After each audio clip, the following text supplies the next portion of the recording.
ಸಿರಹಟ್ಟಿಯ ಫಕೀರ ಸಿದ್ದರಾಮ ಮಹಾಸ್ವಾಮಿಗಳ ಅಮೃತ ಮಹೋತ್ಸವದ ಹಿನ್ನೆಲೆಯಲ್ಲಿ ಬಲು ಅಪರೂಪದ ವೈಶಿಷ್ಟ್ಯದ ಕಾರ್ಯಕ್ರಮವೊಂದಕ್ಕೆ ಹುಬ್ಬಳ್ಳಿ ನಗರ ಸಾಕ್ಷಿಯಾಗ್ತಾ ಇದೆ. ಅದುವೇ ಆನೆ ಅಂಬಾರಿ ಸಹಿತ ಶ್ರೀಗಳನ್ನು ತುಲಾಭಾರ ಮಾಡಲಾಗ್ತದೆ. ಅದು 5,555 kg 10 ರು ನಾಣ್ಯಗಳಿಂದ. ಅದಕ್ಕಾಗಿ ನೆಹರು ಮೈದಾನ ಎಲ್ಲ ರೀತಿಯಿಂದಲೂ ಸಿದ್ಧಗೊಂಡಿದೆ. ಇದು ಬೃಹತ್ ವೇದಿಕೆ. ಈ ವೇದಿಕೆಗೆ ತಮ್ಮ ಗುರುಗಳ ನೆನಪಿನ ಆದಿಯಾಗಿ ದಿಂಗಾಲೇಶ್ವರ ಶ್ರೀಗಳು ಮೂಜುಗಂ ವೇದಿಕೆ ಅನ್ನುವಂಥ ಹೆಸರನ್ನು ಇಟ್ಟಿದ್ದಾರೆ. ಈ ವೇದಿಕೆಯಲ್ಲಿ ನಾಡಿನ ಹೆಸರಾಂತ ಸ್ವಾಮೀಜಿಗಳು, ರಾಜಕೀಯ ವ್ಯಕ್ತಿಗಳು ನಾಳಿನ ಈ ರಥೋತ್ಸವದ ಸಮಾರಂಭದಲ್ಲಿ ಭಾಗಿಯಾಗ್ತಾ ಇದ್ದಾರೆ. ಇದೇ ವೇದಿಕೆ ಇಲ್ಲಿ ಆನೆ ಸಹಿತ ಅಂಬಾರಿ ಆನೆ ಸಹಿತ ತುಲಾಭಾರಕ್ಕೆ ಕೂಡ ಬೃಹತ್ ತಕ್ಕಡಿ, ಇದು ವಿಶ್ವದಲ್ಲಿನೇ ಅತ್ಯಂತ ದೊಡ್ಡ ತಕ್ಕಡಿ ಎಂಬ ಹೆಗ್ಗಳಿಕೆಗೆ ಪಾತ್ರ ಆಗಲಿದೆ. ಈ ತಕ್ಕಡಿಯೇ ನಾಳಿನ ತುಲಾಭಾರಕ್ಕೆ ಸಾಕ್ಷಿ ಆಗ್ತಾ ಇರುವಂಥದ್ದು. ಇದೇ ತಕ್ಕಡಿಯಲ್ಲಿ ಮಠದ ಆನೆ ಚಂಪಿಕಾ, ಅಂಬಾರಿ ಮತ್ತು ಶ್ರೀಗಳ ತುಲಾಭಾರ ಇದೇ ತಕ್ಕಡಿಯಲ್ಲಿ ನಡೆಯುವಂಥದ್ದು.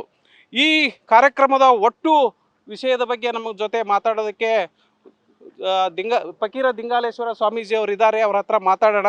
ಈ ಕಾರ್ಯಕ್ರಮದ ರೂಪರೇಷ, ಒಟ್ಟು ಕಾರ್ಯಕ್ರಮದ ವಿವರವನ್ನು ದಿಂಗಾಲೇಶ್ವರ ಶ್ರೀಗಳು ನಮ್ಮ ಜೊತೆ ಹಂಚ್ಕೋತಾ ಇದ್ದಾರೆ. ಬುದ್ಧಿ, ಯಾವಾಗ ಕಾರ್ಯಕ್ರಮ ಆರಂಭ ಆಗುತ್ತೆ ಮತ್ತು ಏನೆಲ್ಲ ವಿಶೇಷಗಳನ್ನು ಕಾರ್ಯಕ್ರಮ ಒಳಗೊಂಡಿದೆ? ಇಂದು ಈಗಾಗಲೇ 1 ಲಕ್ಷಾಂತರ ಮಂದಿಗೆ ಮಹಾದಾಸೋಹ ನಡೆದಿದೆ. ಈಗ ಮಧ್ಯಾಹ್ನ 3 ಗಂಟೆಗೆ ಹುಬ್ಬಳ್ಳಿ ಜಗದ್ಗುರು 3000 ಮಠದಿಂದ ಆನೆ ಅಂಬಾರಿ ಉತ್ಸವ ನೆರವೇರ್ತದೆ. ಆ ಅಂಬಾರಿಯಲ್ಲಿ ಸಿರಹಟ್ಟಿ ಜಗದ್ಗುರು ಫಕೀರೇಶ್ವರರ ಮೂರ್ತಿ ಇರ್ತದೆ. ಪಲ್ಲಕ್ಕಿಯಲ್ಲಿ ಜಗದ್ಗುರುಗಳು ಕುಂತಿರ್ತಾರೆ. 100ಕ್ಕೂ ಹೆಚ್ಚು ಮಠಾಧಿಪತಿಗಳು ಕುಂತಿರ್ತಾರೆ. 5 ಆನೆಗಳಿರ್ತವೆ, 5 ಕುದುರೆಗಳಿರ್ತವೆ ಮತ್ತು 2 ಒಂಟೆಗಳಿರ್ತವೆ. 25ಕ್ಕೂ ಹೆಚ್ಚು ಕಲಾತಂಡಗಳಿರ್ತದೆ. ಲಕ್ಷಾಂತರ ಜನರು ಈ ಸಂಭ್ರಮವನ್ನು ನೋಡಲಿದ್ದಾರೆ ಅಂತಕ್ಕಂಥದ್ದನ್ನು ಹೇಳ್ಬೋದು. ಇಂದು ಸಾಯಂಕಾಲ ಈ ಒಂದು ನೆಹರು ಮೈದಾನದಲ್ಲಿ ಭಾವೈಕ್ಯತಾ ಮಹಾಸಭೆ ಇದೆ. 2 ಬೃಹತ್ ಗ್ರಂಥಗಳು, ಜೀವನ ದರ್ಶನ ಅನ್ನುವ ಪ್ರವಚನ ಗ್ರಂಥಗಳು ಇಂಗ್ಲೀಷ್ ಮತ್ತು ಕನ್ನಡದಲ್ಲಿ ಬಿಡುಗಡೆ ಆಗ್ತವೆ. ರಾಜ್ಯದ ಎಲ್ಲ ನಾಯಕರು ಇಲ್ಲಿಗೆ ಬರ್ತಾ ಇದ್ದಾರೆ. ಕಾರ್ಯಕ್ರಮದ ಅವಧಿಯಲ್ಲಿ ವಿಶ್ವದಲ್ಲಿ ಯಾರೂ ಮಾಡದೇ ಇರುವಂತಹ ಕಾರ್ಯಕ್ರಮ ಅಂತ ನಾವು ಅಂದ್ಕೊಳ್ತೇವೆ. ಅದು ಆನೆ ಅಂಬಾರಿ ಸಹಿತ ಪೂಜ್ಯರ ತುಲಾಭಾರ ಕಾರ್ಯಕ್ರಮ.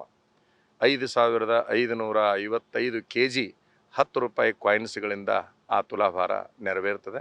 ಆ ತುಲಾಭಾರದ ಹಣವನ್ನು ಬಡ ಮಕ್ಕಳ ಶಿಕ್ಷಣಕ್ಕೆ ವಿನಿಯೋಗ ಮಾಡ್ತೇವೆ ಅಂತಕ್ಕಂಥದ್ದನ್ನು ಈ ಸಂದರ್ಭದಲ್ಲಿ ಹೇಳಬಹುದು.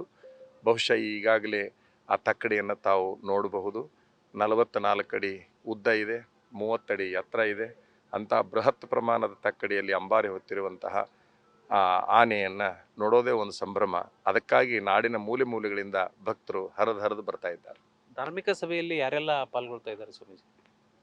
ಈ ನಾಡಿನ ಎಲ್ಲ ಪಕ್ಷದ ಮುಖಂಡರಿರ್ತಾರೆ, ಎಲ್ಲ ವರ್ಗದ ಮಠಾಧೀಶರಿದ್ದಾರೆ, ಸಾಹಿತಿಗಳಿದ್ದಾರೆ ಮತ್ತು ವಿವಿಧ ರಂಗಗಳಲ್ಲಿ ಸಾಧನೆ ಮಾಡಿರ್ತಕ್ಕಂತಹ ಸಾಧಕರಿದ್ದಾರೆ. ಜೊತೆಗೆ ಈ ಕಾರ್ಯಕ್ರಮಕ್ಕೆ ಸಹಾಯ ಸಹಕಾರ ನೀಡಿರ್ತಕ್ಕಂಥ ದಾನಿಗಳು ಇದ್ದಾರೆ, ಬುದ್ಧಿಜೀವಿಗಳು ಇದ್ದಾರೆ. ಈ ಅಪರೂಪದ ಕಾರ್ಯಕ್ರಮ ಇದು. ಅಂದಾಜು ಎಷ್ಟು ಜನ ಈ ನೆಹರು ಸ್ಟೇಡಿಯಂನಲ್ಲಿ ಸೇರ್ಬೋದು ಅನ್ನುವಂಥ ನಿರೀಕ್ಷೆ ಇಟ್ಕೊಂಡಿದ್ದೀರಿ? ಅದಕ್ಕೆಲ್ಲ ಏನು ವ್ಯವಸ್ಥೆ ಆಗಿದೆ? ಮೈದಾನದ ಈ ಹುಬ್ಬಳ್ಳಿಯಲ್ಲಿ ಬೃಹತ್ ಮೈದಾನ ಅಂದರೆ ನೆಹರು ಮೈದಾನ. ಆ ನೆಹರು ಮೈದಾನ ಸಾಲಿಕ್ಕಿಲ್ಲ ಅನ್ನುವಂಥ ಭಾವನೆ ನಮಗೆ ಬರ್ತಾ ಇದೆ. ಬಹುಶಃ ಈ ಹರಿದು ಬರ್ತಕ್ಕಂಥ ಜನಸಾಗರವನ್ನು ನೋಡಿದರೆ ಅನಿವಾರ್ಯವಾಗಿ ಎಲ್ಲ ಭಕ್ತರು ಸಹಕರಿಸಬೇಕು ಅಂತ ಮಾತ್ರ ಹೇಳ್ಬೋದು. 1 ಲಕ್ಷಕ್ಕಿಂತ ಹೆಚ್ಚು ಮಾತ್ರ ಜನ ನೆಹರು ಮೈದಾನದ ಒಳಗಿರ್ತದೆ. ಇದು ಫಕೀರ ದಿಂಗಾಲೇಶ್ವರ ಸ್ವಾಮೀಜಿಗಳ ಮಾತುಗಳು. 1 ಲಕ್ಷಕ್ಕಿಂತಲೂ ಹೆಚ್ಚು ಜನ ಸೇರುವಂಥ ನಿರೀಕ್ಷೆ ಇದೆ. ಅಪರೂಪದ ಕಾರ್ಯಕ್ರಮಕ್ಕೆ ಈ ನೆಹರು ಮೈದಾನ ಸಾಕ್ಷಿಯಾಗಲಿದೆ ಅನ್ನುವಂಥ ಅಭಿಪ್ರಾಯ. ಕ್ಯಾಮ್ರಾಮನ್ ಪಾಂಡುರಂಗ್ ಜೊತೆ Prakash Nuli, news first, Hubballi. News first, ನಿರ್ಭೀತಿಯಿಂದ ನಿಮ್ಮ ಪರವಾಗಿ.